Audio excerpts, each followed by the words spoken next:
If you believe that God is good, shout all the time. God is good. And all the time. All of my life, God's been good to me. All of my life, God's been good to me. Put your hands together and say, all of my life, God's been very good. God's been good to me. He's been good.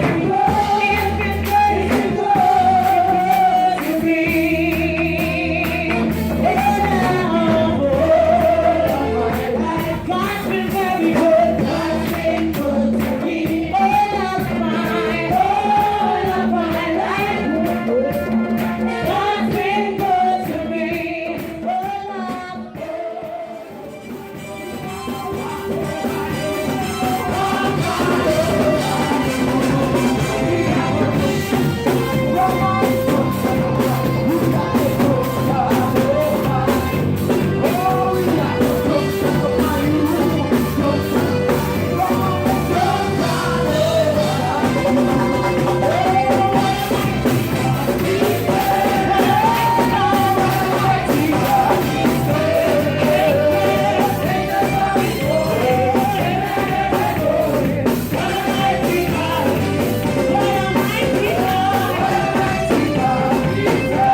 God is here in the midst this morning.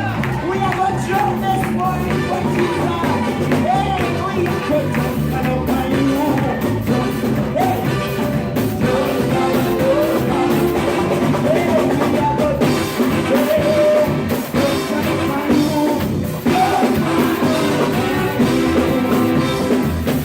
hallelujah. Bless the Lord. Hallelujah. Indeed, God is worthy to be praised this morning. Bless the Lord. I stand to read the scripture this morning. So keep standing, everyone, and turn your Bibles with me to Hebrews 13, verse 17. That's Hebrews 13, verse 17.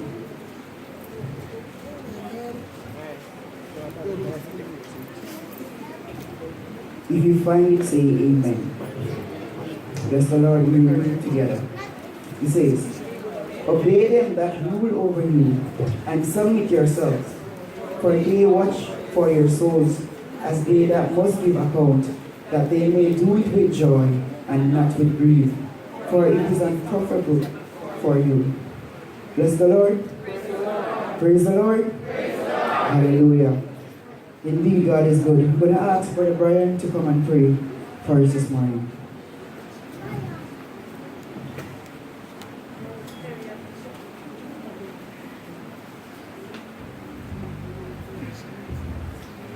Let us bow our heads at this time as we pray. I will bless the Lord at all times, and his praise shall ever continue in my mouth. Bless the Lord over my soul, and all that is within me. Bless his holy name. Our God and Father, we thank you again for such a lovely morning. We can see your handiwork.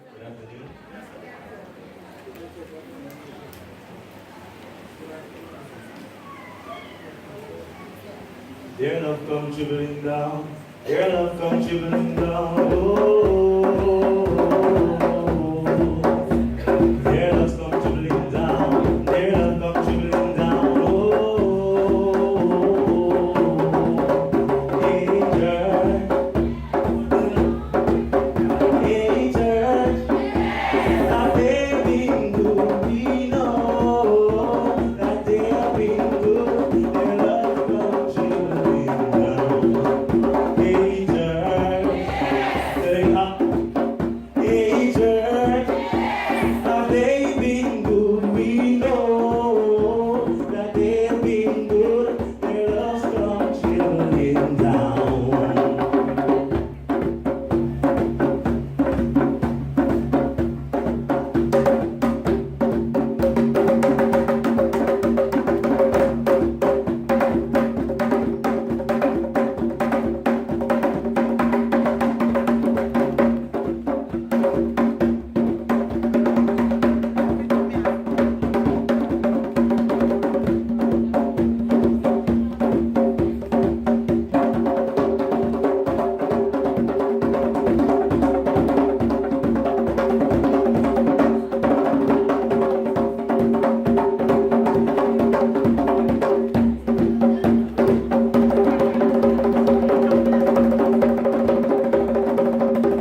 Bonjour Église.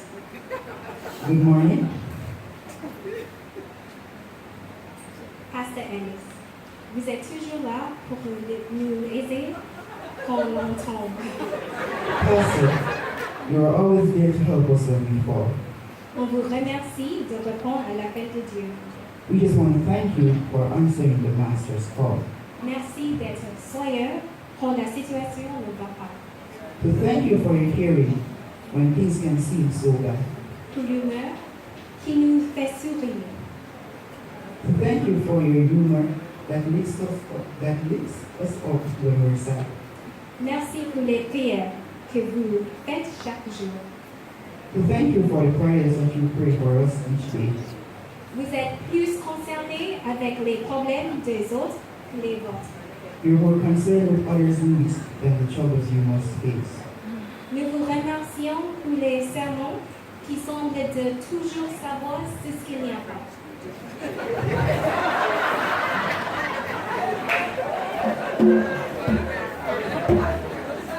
To thank you for the sermons you always seem to know, the problems we're facing, and the ways we need to grow. Il faut remercier Dieu pour ce pasteur bien fort en Jésus. We must also thank the Lord for this pastor strong in Christ. His example and his humbleness inspire all our lives. Un pasteur qui cherche Dieu pendant les temps heureux et tristes. A pastor that relies on God through happy times and tears. Nous sommes très bénis de vous avoir. On remercie Dieu pour vous envoyer ici. You're such a special blessing, and we thank God He sent you here. On vous aime, Pasteur Ellis et Sœur Ellis. Pastor Ellis and Sister Ellis, we love you.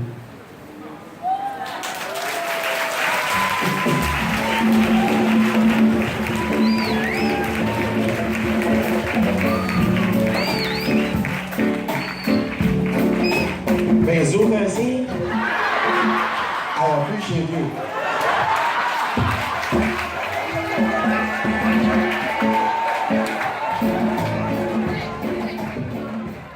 Church have just shown how much they love you and how much they appreciate you. It was so much that we had to get a very big box because we know that it was going to come overwhelming. And you know, what was surprising as I noticed last week Sunday, I never really saw it before. When they were giving out the envelopes for pastors' appreciation, I actually saw persons begging for the envelopes. And you know, somebody was saying, "It finished, I need one. And I'm saying, oh my. This tells me that the people really love you. And they really appreciate you. And you have been doing so much. You have been touching lives. And as the song said, thank you for giving to the Lord. Because a lot of us are changed because of what you have been doing in this congregation. And so on behalf of all of us, from the smallest to the greatest, we just want to say thank you, and we hope that you will enjoy it. It's not what is in it, it's a thought. And I know that you will appreciate what our church have done for both of you. God bless you.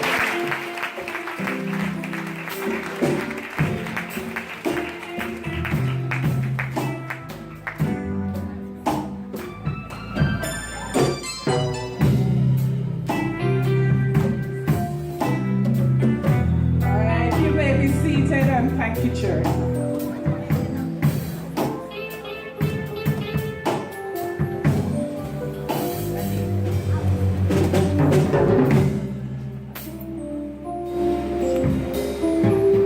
Good evening, children. I want to share all of the words of the poem entitled God's Instrument.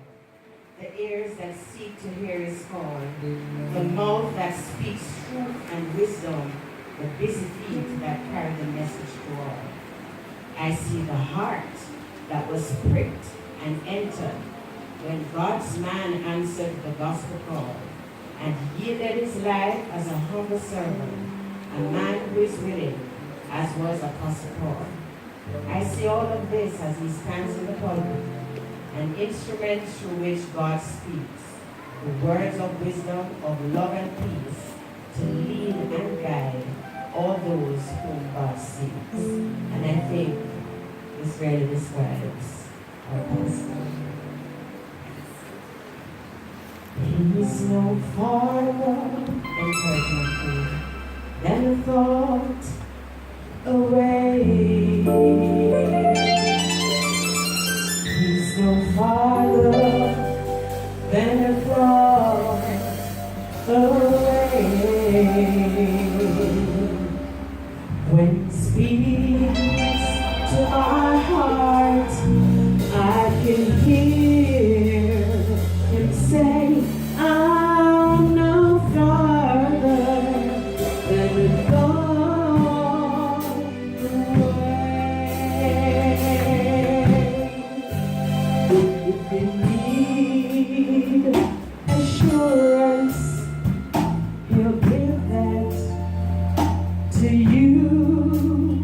If you need more confidence, he's got that too. And if you need more love to see you through, look no farther than a thought away. I came that you might have a life and have life more abundantly. May goodness and mercy follow you. And when you call, he'll always hear, 'cause he's always here. Look no farther than a thought away. I came that you might have a life and have life more abundantly. May his goodness and mercy follow you. And when you call, he'll always hear, 'cause he's always near. He's no farther than God away. Look no farther than God away.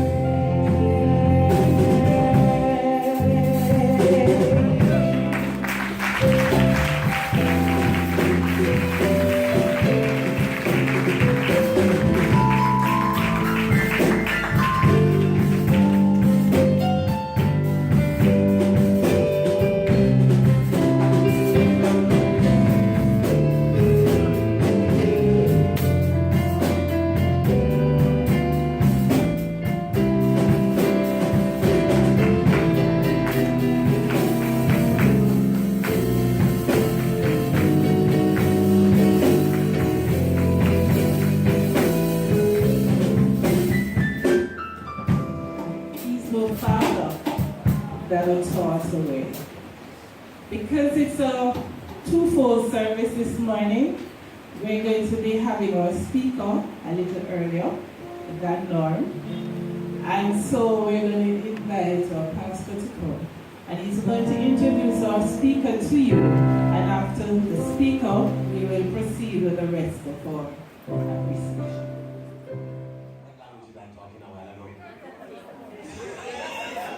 You can say something.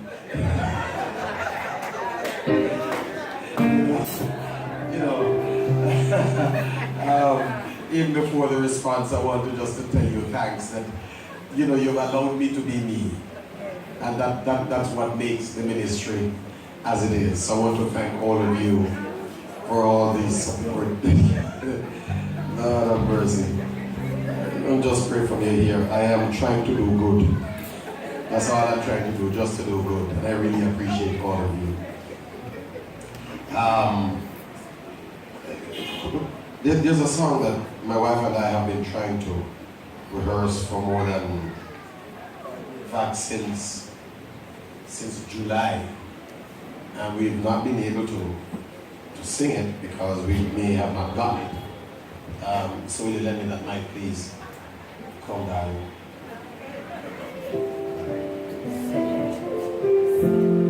Right there where the throne. Praise the Lord.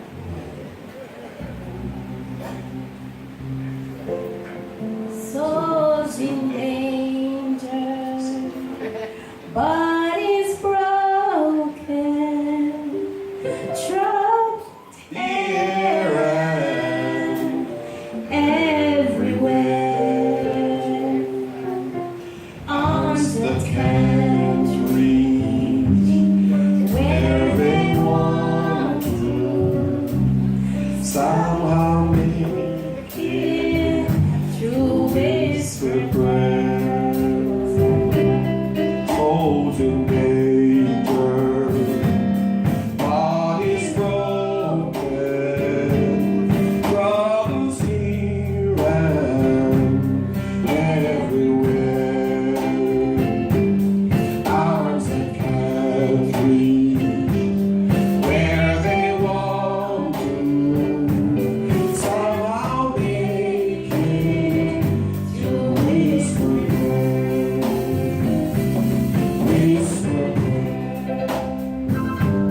ride the wings of holy angels from here to God is listening when we speak. there is power in whispered Dark midnight or the valley doesn't seem that life is good. What we need is our God's presence with His hearts down to whisper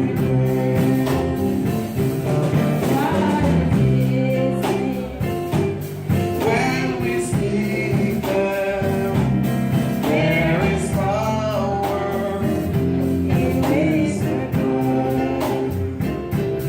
Whispered word. Ride the wings of holy angels from here to there. God is listening when we speak them. There is power in whispered word.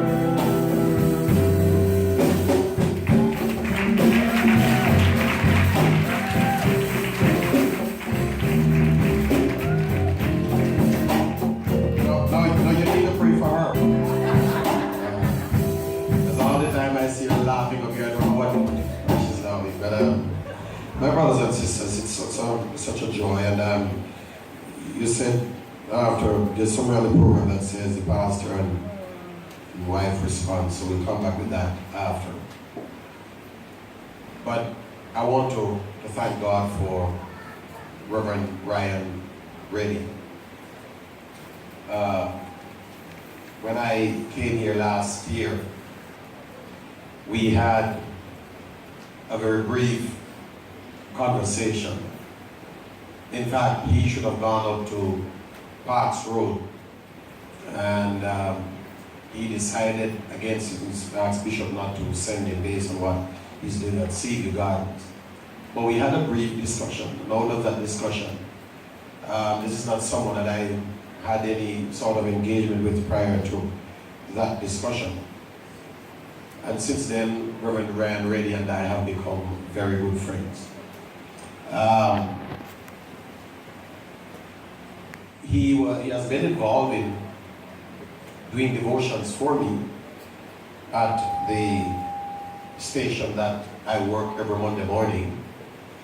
And he's one of those who just accepted the call, and God just blessed. And I'm really grateful to God for him, because when I asked him to come on down to Narcotics Division, we were at work, on a Monday morning, he said to me, Rev, you know, it's really tight, but I'm grateful to you, sir, for accepting the call and for giving me that kind of a support. And when I called him last week and asked him to come here and to share this morning, he never hesitated. He just said, yes man, I'll come, because mine is in the evening, so I can come to you in the morning. And here is Bishop Ryan Reddy, the pastor for the Sea of God's New Testament Church. Has a lovely brown wife like myself, and he will tell you that he's more in love with her than I am with Miriam, but that can't be matched, because come tomorrow, it's 24 years since I've been doing little push-ups with his twins.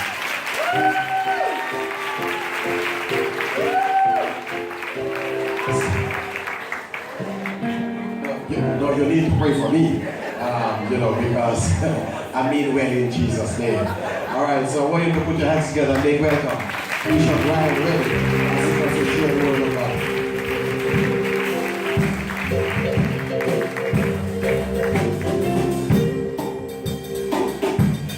To him be all the praise, glory, wisdom, dominion, and power. I join with the writer when he declares that it is in him that we move and have our being.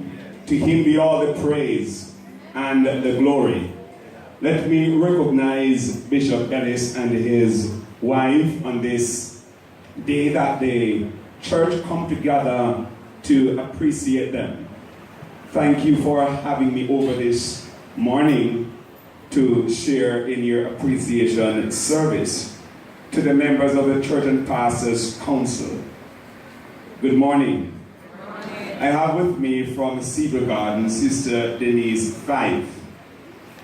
Sister Denise is, yes, she is a teacher by profession, an author of over 20 odd books, and a poet, and she is here with me this morning. She recently launched a ministry for us, so you can go to YouTube and you can just put in Ryan Reddy's ministry and you will see a service here today. But we give God honor and glory for her.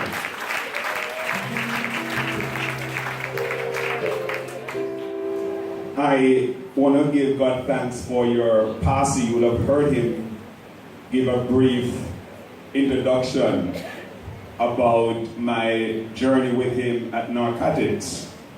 Only to say that my congregation has not yet been so advised because of the area in which we do ministry. We want to be careful of how we articulate certain things. But it is nothing to hide. It would have come to light. But we just want to be very strategic in how we make the announcement. In fact, only a few of my members that are very close to me would have known of such development. The day will come when it will be made public, but I have to be careful in how I make that announcement. But if anything should happen, I will call the bigger head. So he will have to come in with clearing lights. But God is good. Amen. I want to share for the next 20 to 25 minutes from the passage of Philippians, chapter 1, verse 1 to 3. Paul and Timotheus, the servants of Jesus Christ, to all the saints in Christ Jesus, which are at Philippi, with the bishops and deacons. Grace be unto you, and peace from God our Father, and from the Lord Jesus. I thank my God upon remembrance of you.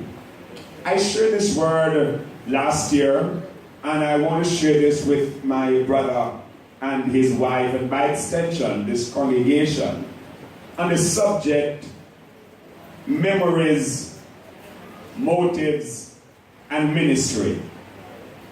The story is told of an old couple who having trouble remembering common day-to-day things. They both decided that they would write down the request on their hand so that they would avoid forgetting. One evening, the wife asked if the husband would like anything. He replied, "Yes, darling. I like a large ice cream sundae with chocolate ice cream, whipped cream, and cherry on top." The wife started off to the kitchen, and the husband shouted at him, "Aren't you going to write this down, sweetheart? Don't be silly." She replied, "I'm going to fix it right now. I won't forget it." She was gone for quite some time. When she finally returned, she sat down in front of him a large plate of harsh brown eggs, bacon, and a glass of orange juice. He took a look and he said, "I knew you should have written it down. You forget the toast." They both have a lapse in memory. Memory is an amazing thing. It allows you to recall events that occurred moments or even years ago. It allows you to remember people who have passed on into eternity. It allows you to remember love, blessing, joy, excitement, and the wonder of memory. It is amazing how God clothed us with his love in times such as these. There are times when memory can fail you. Disease, age, and time all seem to dilute memory. I remember events from years ago, and sometimes I wonder if I remember them correctly. There are many who will ask you questions of things in the past, and you will not be able to recall. There are many. There may come a day, my friend, when memory will fail us all together. But in this passage, Paul is dealing with the issue of memories. As he writes his epistle to the Philippians, Paul's memories of them rise to the surface. He gives voice to some things they remember about these people that he served with. By the time the book of Philippians is written, memories are all Paul has. He is now in a Roman prison awaiting his execution. As Paul puts his thoughts on paper in this book, he's reminiscent of his relationship with the people that he served with. I want to consider the memories Paul mentions, because his memories have much to teach us about our own memories. Paul's memories have much to teach us about how we would remember our fellow believers and those that we journey with on a daily basis. Allow us to examine Paul's memories today as I try to share on his thought, memory, motives, and ministry. He has memories of the past. A common salvation, he says.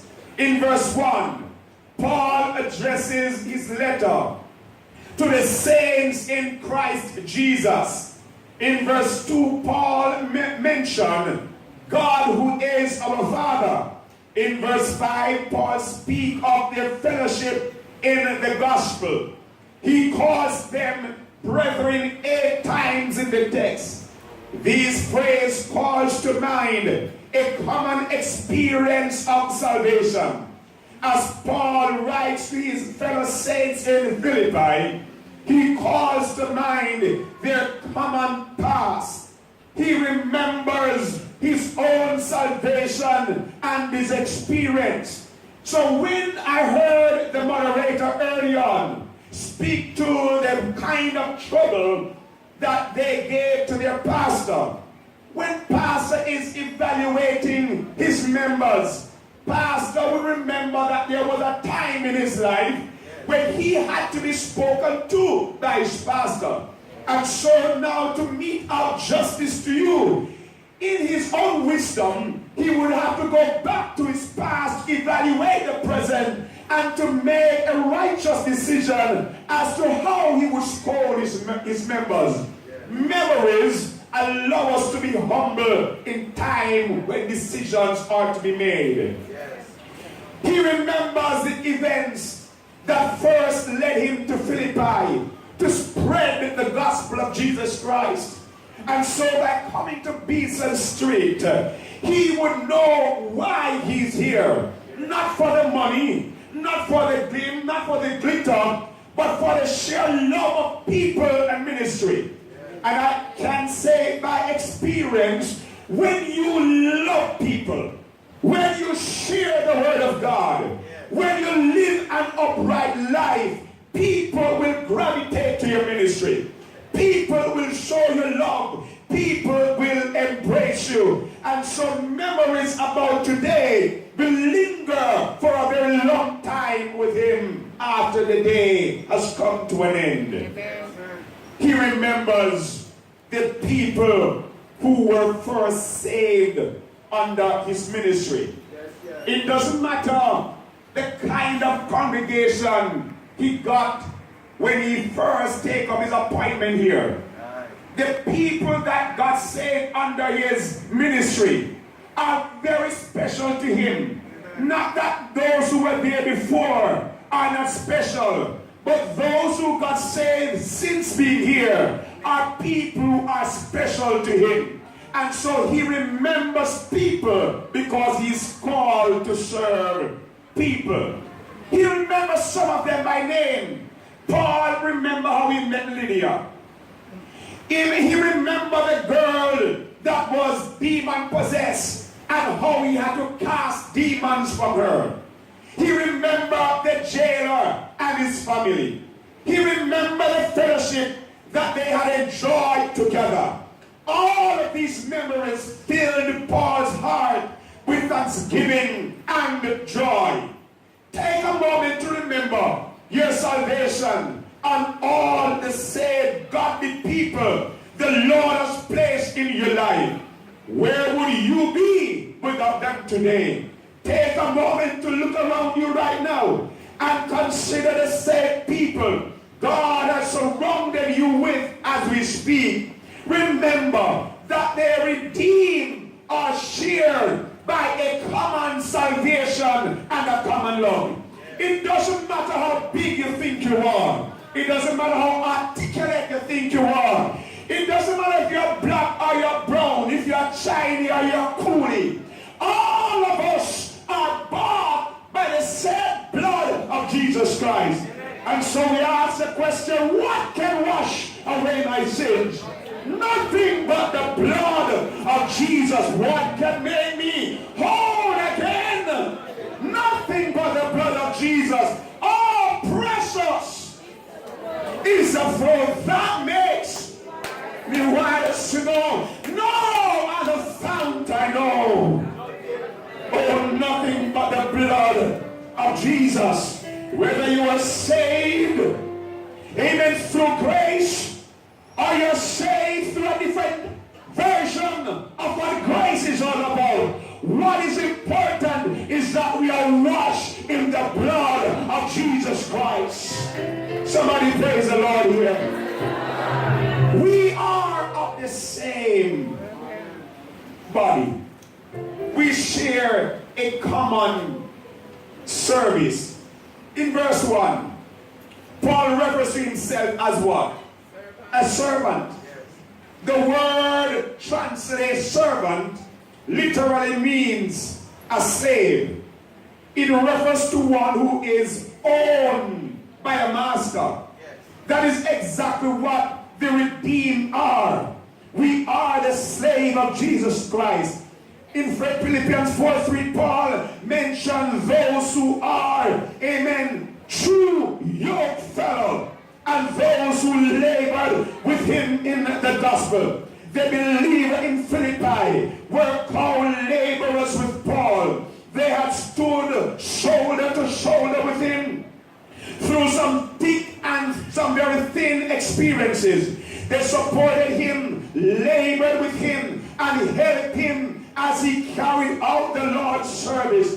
We know that Beeson Street is in a very troubled community. But you did not stay home when shots were being fired. You are still in church calling upon the name of the Lord. When others stay home, you are still in church lifting up the name of Jesus. When the pastor came and he saw the church, he know that you are not here because, amen, you love church. You are here because you love God. You are here because you have a common goal to see that somebody saved from sin to grace. Don't let nobody prevent you from serving God. It doesn't matter what is going on in church. Come on out and lift up the name of Jesus. It doesn't matter what people say about you. You are not coming to any man, but you are coming to Jesus Christ. Oh, when you come to the house of God, you come not to parade what you have on, but you come to lift up the name of Jesus. Somebody give him a praise. Somebody give him glory. Somebody lift up the name of the Most High. So he said, he will give his angels charge over you. For he said, I will protect you with my eyes. He said, I will go before you and I will clear the way. I come to tell you today that when you sit back and look at what God has done for you, those memories will propel you to continue to serve Almighty God. When you look at how some very members treat you, when you look at how your neighbors they relate to you, when you look at how you come, your fellow amen co-workers handle you, you can say, I am not here because of what they think. I am here because I am saved by the grace of Almighty God. We are fellow laborers. So let there be no strife among you because we are brethren. And one of the things about yoke believers, a yoke servant, is that wherever I go, you go. Come on, man. Whatever danger you face, I face. You know why? Because I am yoked to you. And because we are yoked to the hand of Almighty God, no weapon that form against you shall prosper, and every tongue that rise in judgment against you shall be condemned. Tell somebody, I have somebody with me to say my head, Lord. I can feel his presence. Oh, do you remember that song I must have? The Savior with me, for I did not walk alone. I must feel his presence in me, and his arms around the throne. Then my soul shall fear no ill. Let him lead me. Somebody say, Lord, lead me. Lead me, Lord, and I will follow. Do you remember those moments, amen, when you could have lost your life, but the Lord delivered you? Those are memories that you will cherish, that I can't let go from God. Do you remember those moments when you had medical challenges and doctors call your families and said, come and say your last goodbye, but you are still here? Tell somebody, I'm still here. I am still here because God delivered me. I am still here because he's my healer. I am still here because he's my liberator. Those are precious memories. Oh, through the Holy Ghost in the room. Precious memories. Oh, believe God. How they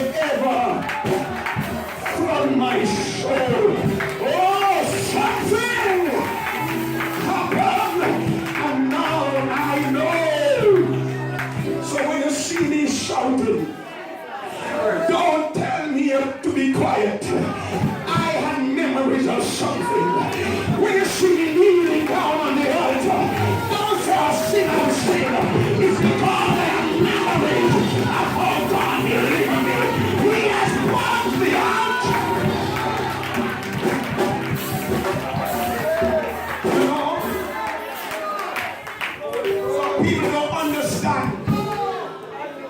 You come to the altar and they see tears and nose not running. Because the church becomes so overly critical and less spiritual. The moment they see you crying, they say you have committed a sin. They tell them, "Come, which part you're there. Stay where you are. Say all that you want. But because I know where I'm at, because I look back and I saw, oh, God has brought me out. Let me cry. Crying is a language that you don't understand. It is God who has brought me out.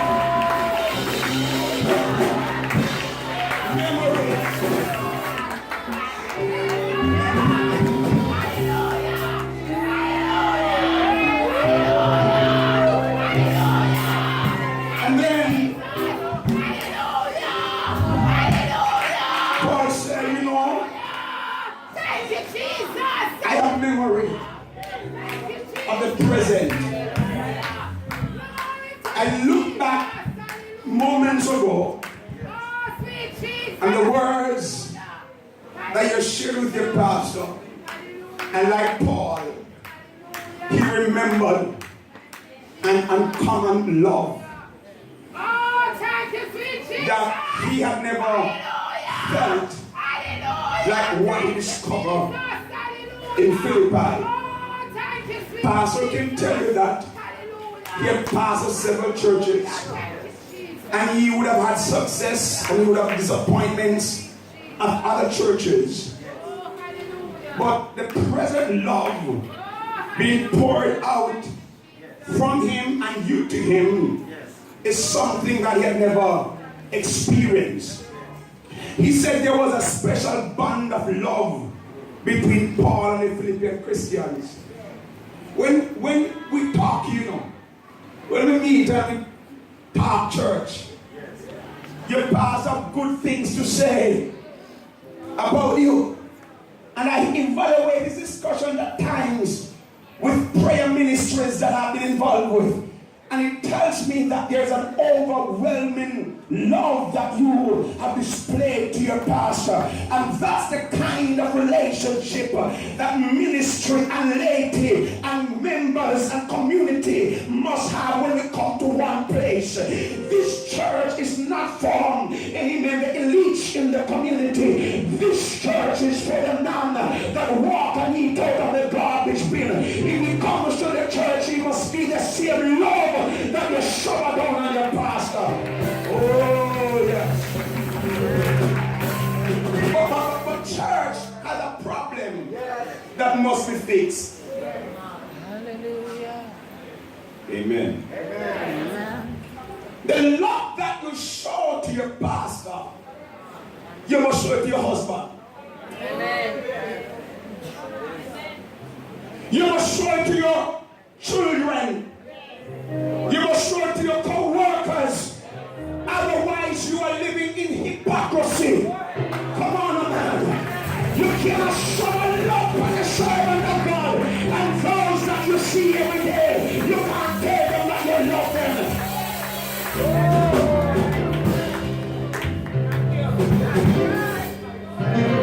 So when you pass the man where you know the fire going out there, so and say 30 or 40 people and made arrest and dove cut, you must still express love. Because love can transform the life of a murderer and bring that person. And what better people to bring in a gunman than the body of Christ? We are the people who are to show love to them. He remembered an uncommon labor in the ministry. I came here many years ago, and I remember what this church looked like. And I sat in the office, and I remember what that office looked like. So I'm more never rich to get rich overnight.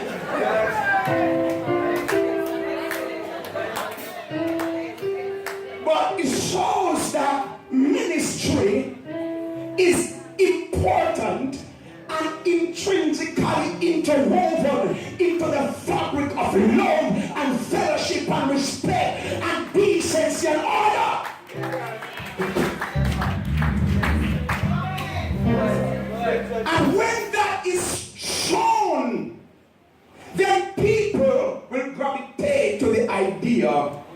ministry is all about.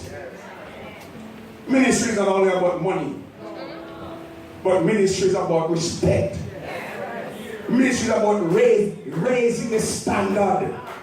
Ministry is holding people accountable. You don't have to say anything, just listen. Because when we are in ministry together, we come to ministry for one purpose. Not to glean, but to give.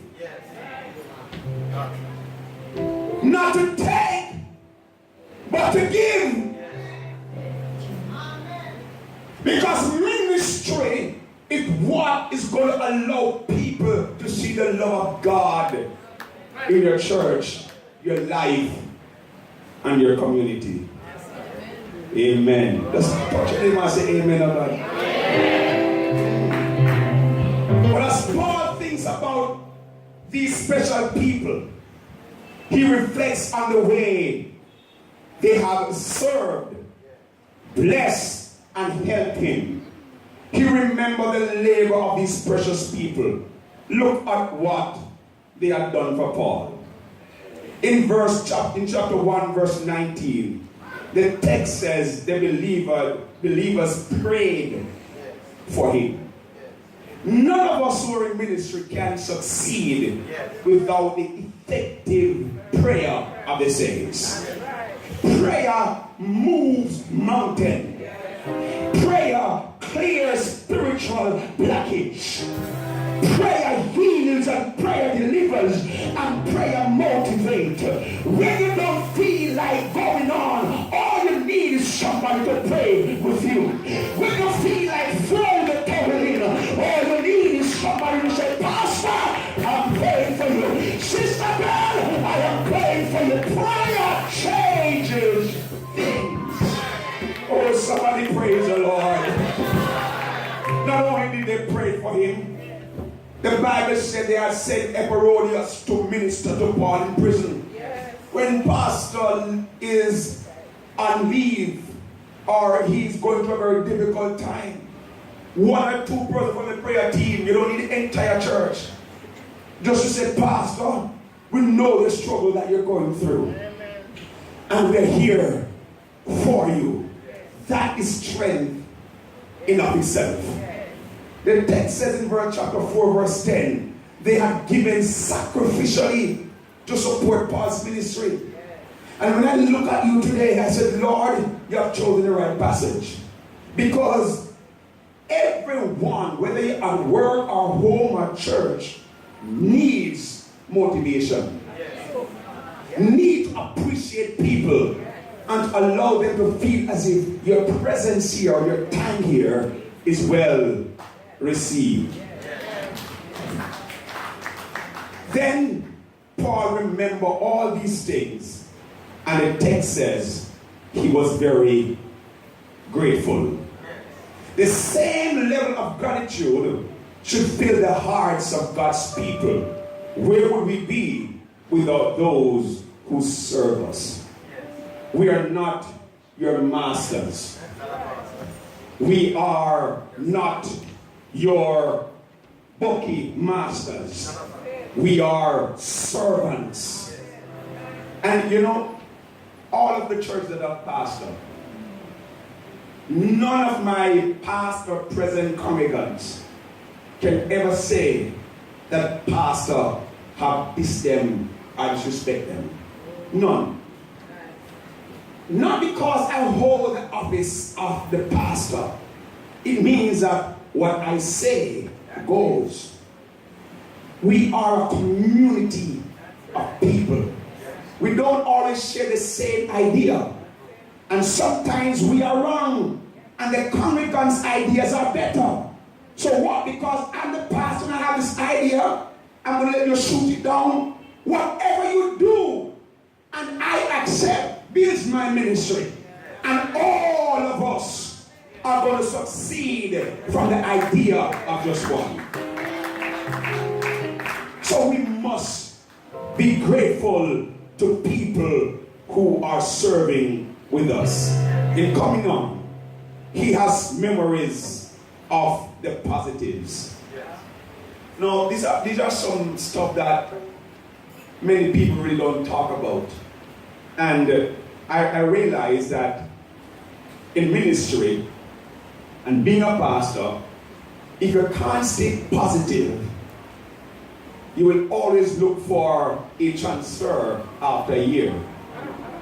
And even when challenges come, you have to stay positive in order to get through. When you read the book of Philippians, my friend, you will notice that Paul had most positive things to say of the brethren. The only negative comment Paul makes in chapter 4 verse 2, where he encourages two men to walk together in Christian unity. Everything else Paul has to say to the church is positive in nature. Yes. When the church in Philippi, a perfect church? No, sir. It was the same as other church made up of redeemed sinners. Yes. There were gossipers there. Yes. There were troublemakers there. Yes. There were people who said the wrong things at the wrong time. There were people who did the wrong things. There were people with bad attitudes. There were people there of every kind of description. But Paul looked beyond the fault of every single member, and he sees the positive in them, and he works on the positive so that they will kill the negative, and they will come together as a cohesive force to plunder hell and to populate the kingdom of God. Remember, you have to see the two, but you must know which one you're going to stay on. Remember when you look and you see the two sisters at war, he had to walk in and say to them, no sir, no ma'am, you're a Christian, you better get it right. And then he looked beyond that, and he looked beyond the troubled people, and he says, you are a redeemed people. No, I find amazing, because this guy was no ordinary guy. Paul was a vicious guy. Lock up these people, throw them into prison, beat them. But now they come out the most populous preacher and telling them how to walk. You must understand that pastors have struggles like you. Pastors go through their rough times just like you. But what makes it different is that we can accept our faults and work together for the glory of Almighty God. So don't see a pastor as no Superman. Don't see a pastor, amen, as if he has bulletproof vest wearing on him. He's flesh and blood. Sometimes he will get mad. Sometimes he will laugh. Sometimes he will get sad. When those moments come, he wants to know that he has a set of people who will stand with him in the good times and in the bad times. We stand with you when you have your death in your family. We christen your baby. We visit the hospital. We come when you're calling. We want you to be there when his back is against the wall. The people were praying for Paul. They were witnessing and sharing the gospel. They were working. They were giving successfully and sacrificially. They were standing shoulder to shoulder with the servant of God. I close. When you tell somebody that you love them, it must not be a lip service, but it must be action. When you say, I love you, in fact, do you remember the first time when you tell your girlfriend, no, your wife, that you love her? I remember where I was in 2006, May, in Kelly's Clarendon Shooters. Here I was dating this young lady who is now my wife. And I remember sending a text to her, and I said to her, I think I'm falling in love with you. We were texting along, and I just say, I think I'm falling in love with you. And the text stopped abruptly. And here I have this little blue for the first blue from the shell. Sell out with the correct one in the middle. See, yes. Yes. I have the phone in my hand, begging the phone to respond. And then all of a sudden I hear beep beep. And I read the text. And it says, the feeling is mutual. I remember in that room, I literally started jumping like a bed. I could not eat and I could not sleep because here the kind of feeling and energy I am giving off, somebody said, is the same kind of energy that I am feeling. It makes you want to fly. It makes you want to walk on cloud nine. It makes you want to lie down in a pillow fluffy and soft because love is mutual. So when he says he loves you, he demonstrates that by praying for you, by visiting you when you're sick, by standing with you when something tragic happened, and by laughing with you when you were happy, by attending your graduation, by marrying you. That's the kind of love the pastor shows with his members, not the other way around. Love covers a multitude of things. So, my wife would have left me a long time because I'm an easy kind of person to deal with. Strong-headed, stubborn, like having my own way.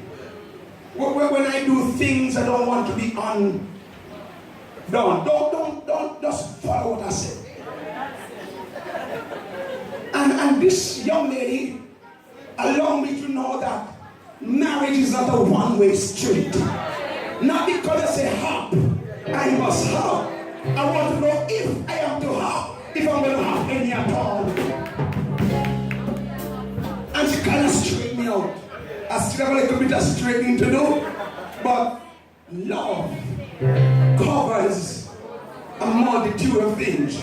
Why do you think people stay married after 24 years? You think it's because they don't have issues? They do have issues. But they stay together because primarily they are committed. They are in love. And they are servants of the Most High God.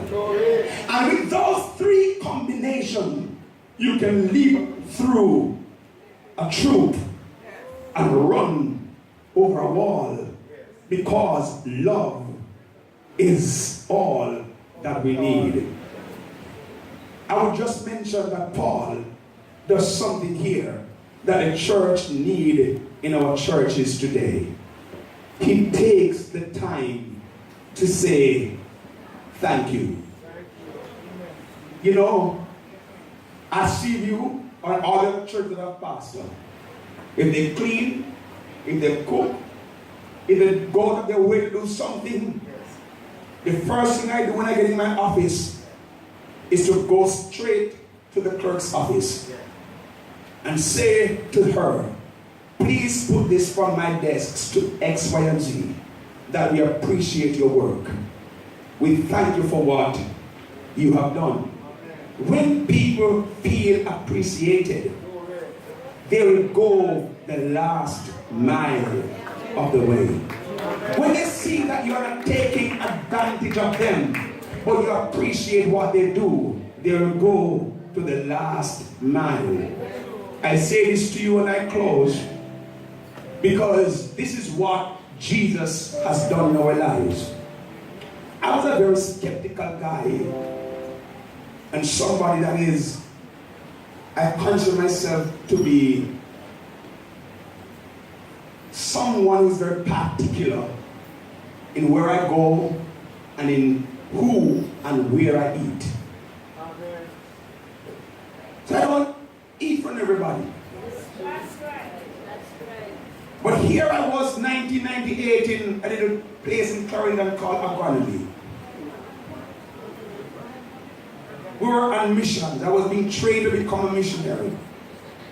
And we went to this place, and here this Rasta guy with cakey locks, with claws, not nails, and block and finger, you know, just them burning with them look like mine, them brown and hard, clothes not clean, teeth not clean.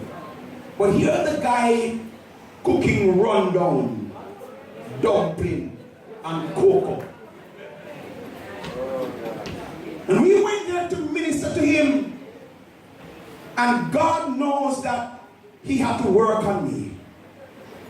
And I look at the guy, I wouldn't sit where he was sitting. I was at a distance from him, but I want to minister to him. The Rastaman looked at us. He said, anybody want to minister to me have to eat what the eye is preparing.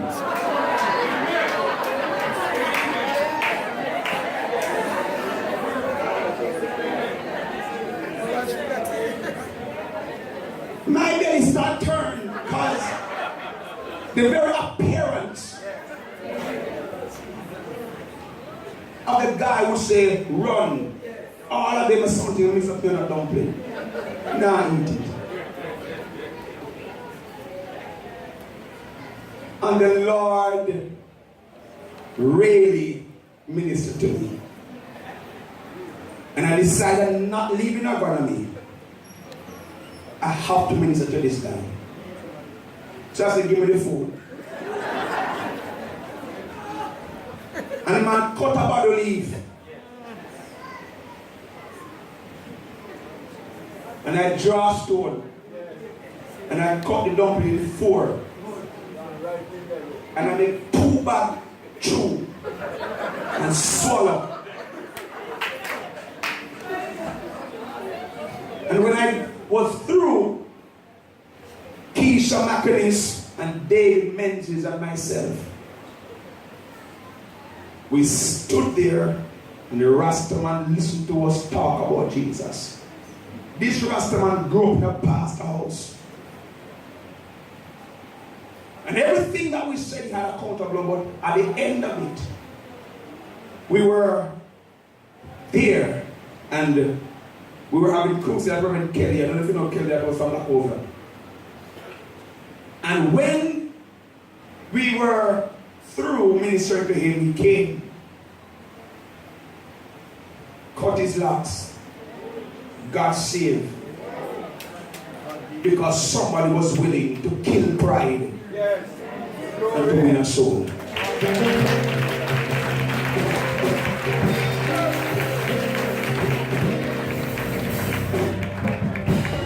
And I said, I thank God for what he has done in my life. I'm not there yet, but I'm getting there. None of us in this room are perfect. We have our faults, we have our failures, but we are getting there. We are striving for perfection. We want to be in the ministry not for what we can get, but for what we can give. That should be our motive. We want to lay hands on people to meaningful ministry. That the gunman, the homosexual, the lesbian, the murderer, the prostitute, to get shared in the body of Christ. That is what ministries is all about. Our motive is not for what we can get, but for what we can give. And who we are called to serve. Motives is to serve God with all of our hearts, all of our strength, and all our might. What is your motive for being here today? Is it that you come to see what's going to be said of your pastor? Or did you come to participate and to do your part? Is that your motive? If that is your motive, it's a very good thing. What is it that God is calling you to? Are you called to serve in the ministry of the praise and worship department? Or just to see that the church is taken care of for Sunday morning? That is your ministry. Whatever you find to do in the house of God, do it with all of your heart. Do it with all of your strength. Do it with all of your might. Don't look at who will say thank you. Look at the end when you will hear, well done, thou good and faithful servant. I have found to be faithful over few things. I'm going to make you ruler over many things. Ministry, motives, and ministry is important to the call of God. May you help your pastor to do ministry in this area. May your motives be pure and out of genuine love and generosity. And may the motive is to help your fellow men to serve God. Thank you. God bless you.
Ministry is not what I am about. And I like the way how Reverend Reddy has put it. That as ministers, as pastors, we are not here for what we can get, but for what we can give. Amen. And that's what I am about. Not for what you can give to me, but for what I can give to you. Because my duty is to make your life better. That's the only commitment that I have. And I give to you as a church. It's not the response time, but I have to jump in to say this. And I want to thank all of you for making this ministry, to make the memories and to make the motives as they are. You have been tremendous. And the only thing I'll say, till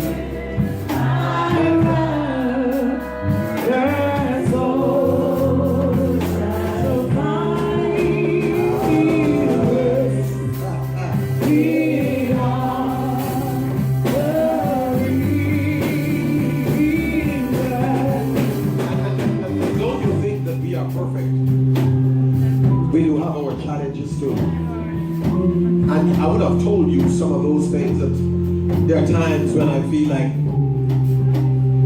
I would put her on the street and sometimes she would throw me through the window. My body weight would not allow her to throw me out.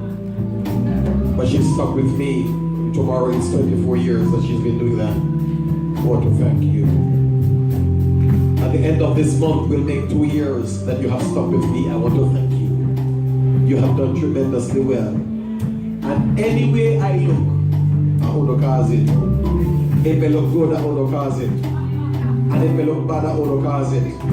But right now, I feel so I look good. So I want to cause it. Come to you. You and your sister come. Be my glory. Yeah.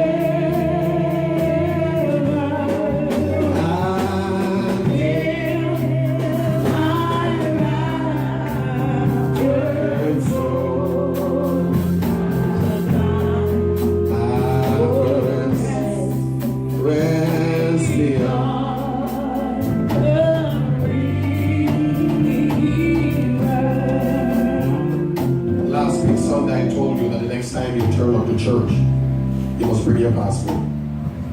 All through last week, I have seen the progress that God has made. And can I tell you that one of you have already got through, you only don't know it yet, that you're making the move. You're making the move. This is, take it out the passport. I don't know if any of you have your passport with anyone else, if you have your passport here.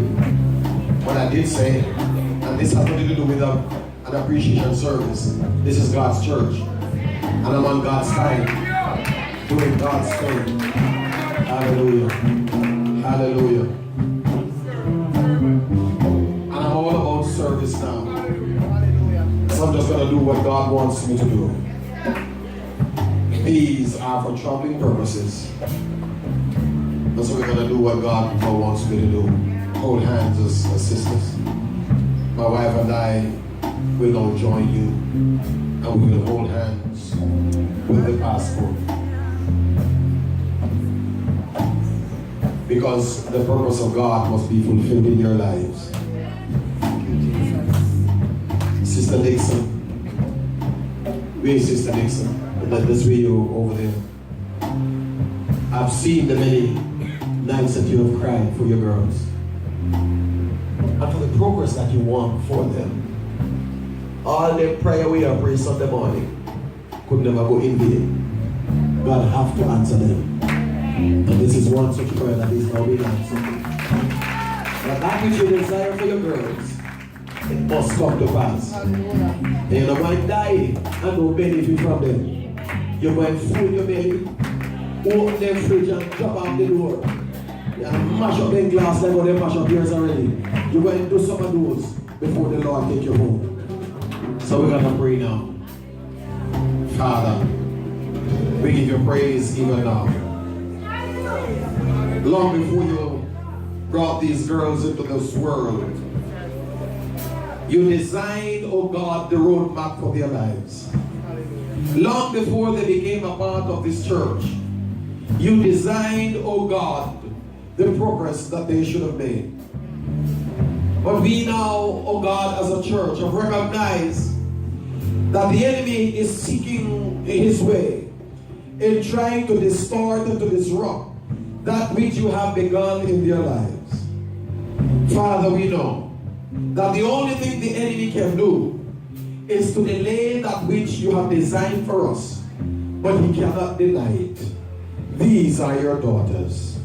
This is the promise that you've given to them, that you'll make them the head and not the tail, that you'll make them rich, O God, and not poor, that you'll make them, O God, lend and not borrow, oh Father. And right now, God, we know that where this is now is that, Father, there are doors that must be opened for them. I ask you now, God, as we hold this passport in our hands, that you will now, oh God, swing wide the doors that needs to be opened for these, your two daughters. Ah, God, in the name of Jesus Christ. And that which needs to be closed right now, we will close it now in the name of Jesus Christ. Oh, Father, and I ask you, God, for divine favor upon these, your children, in the name of Jesus Christ. And God, this favor is wrapped up in their troubles. So God, will you open the door, speak to the persons that must be spoken to. Oh God, for them to do the traveling that will enhance their lives and will make them the person that they are to be in their families. In the name of Jesus Christ, I pray right now, Father, that everything that don't come up against them, that they should not prosper, we bind them now and we place them on their feet and we declare, God, in the name of Jesus Christ, that your children will prosper, that your children will go forth in grace, in authority, and in your love.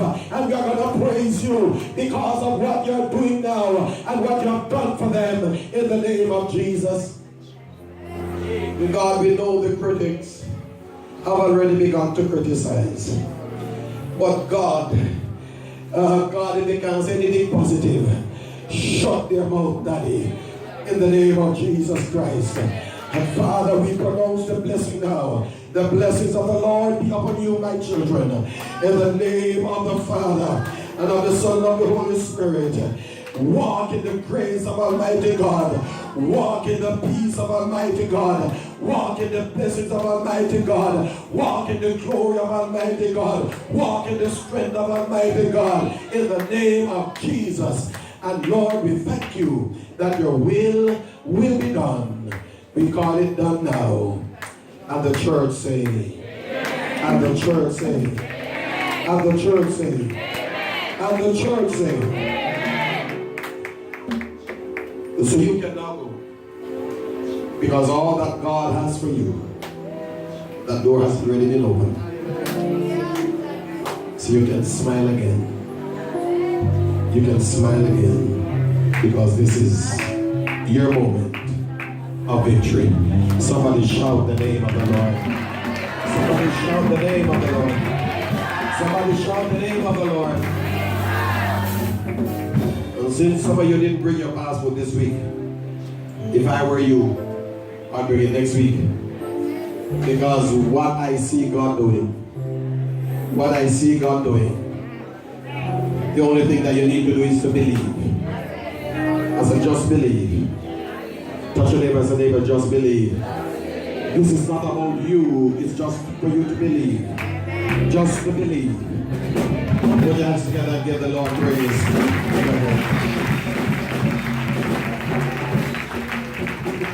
Hallelujah.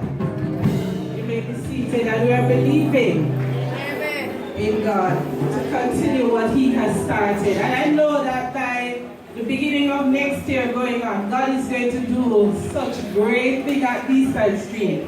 Boy, it's like enough if you're going to have room to contain it. And soon and very soon, you know, we church have to just lick out and things are going to happen. Alright? Bless the Lord. And even though I pray for the passport and people are going to go in, God are going to put an influx in man. It doesn't have a shower with people from all over the place. So, no matter if you bring the passport and you leave, don't worry, the church is going to still be here. And more of a come without a passport and go again, and the Lord is just going to be blessing. Do you believe that? Yes. Amen. Bless the Lord. At this time, we're going to be proceeding, and we're going to welcome the youth department as they come to do their presentation, followed by the ministry of the masquerade. Put your hands together for the youth department.